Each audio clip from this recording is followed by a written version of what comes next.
This segment is from the Piano Inspires podcast, Season 2, Episode 9, featuring Sean Chen with host Sarah Ernst.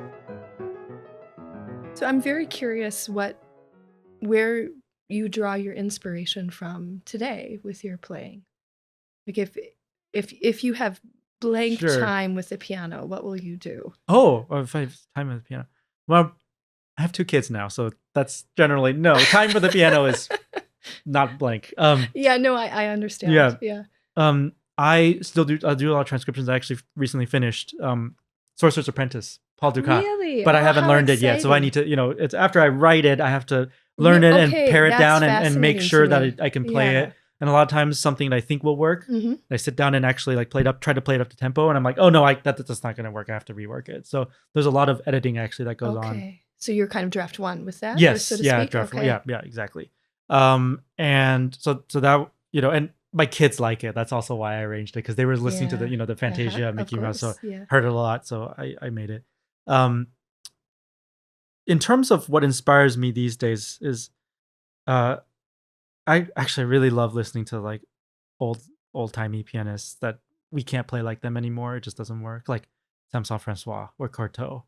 Kind of like Yeah. inspired by Lowenthal. Right. Just kind of this spirit of music making that is really not up to modern standards of score adherence in a Yeah. way, but it is so captivating.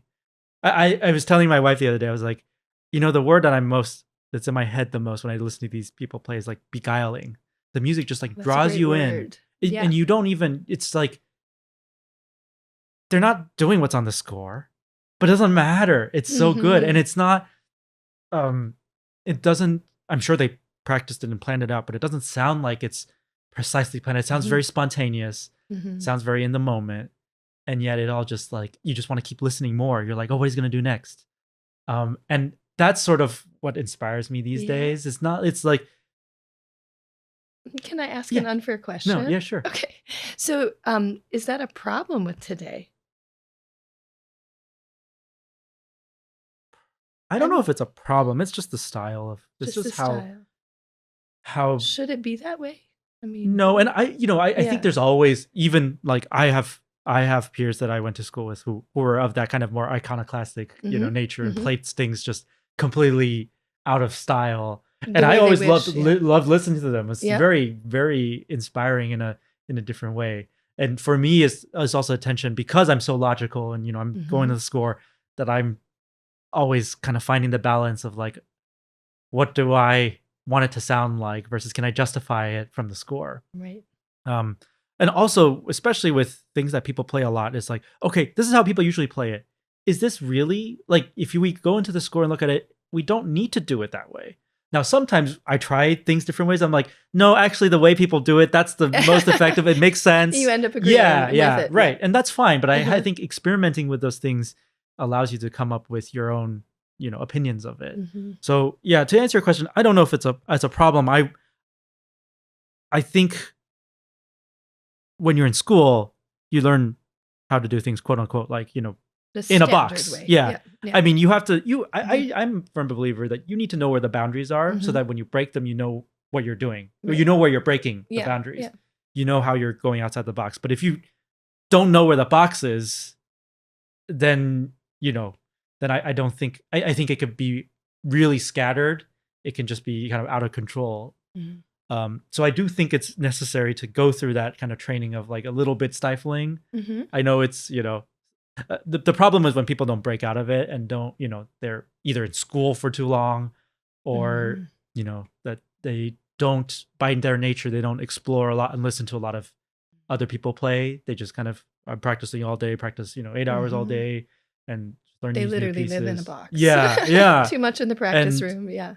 I think that goes even, I think for me, broader than just music and listening to other people play, but like life experiences and, Mm. going out and seeing the world, going to, it doesn't, whatever, people have different interests, right? But I feel like, uh, you, it gives you a new perspective on interpreting music and what you're doing and you're practicing when you go out and absorb different things. Like I've been really fascinated. I watch basketball a lot. I grew up in LA, so I'm a Lakers fan, and Mhm. we're really bad this year. But I'm always people talk a lot about in sports about things like warm up and visualization Mhm. and things like that. Mhm.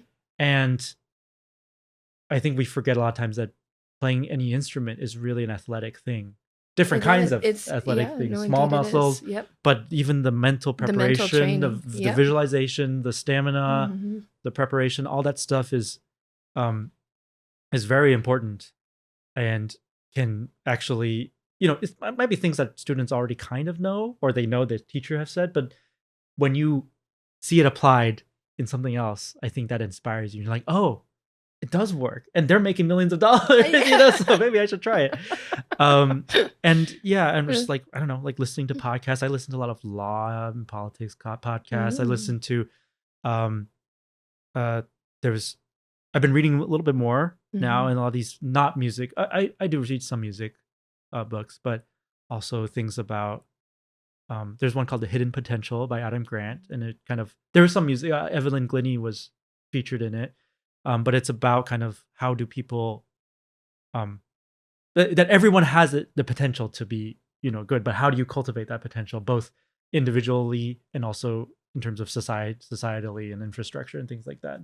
And all that is very important for music making, is yourself and also music education Mhm. and and presenters and all this stuff. It's all very important to keep in mind that we don't just practice piano and if we play well then that's okay, because I mean, yeah, you have to play well, but you also have to be in the right place at the right time, know Yeah. the right Yeah. people, and then you showcase your skills. But if you don't have an opportunity to show the work that you've done, then I think it's really sad. And I know, I do have friends I went to school with who I feel that a little bit that way. Like they're Mhm. fantastic musicians.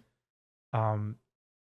But the right opportunity, maybe whether it's them not seeking it out or it just hasn't happened yet, Right. is that's just, it's hard. And so I maybe I knew a little bit about it when I was going into conservatory, but I think I would have appreciated maybe more people drilling into me that it's not about how good you are as a musician to make it a career.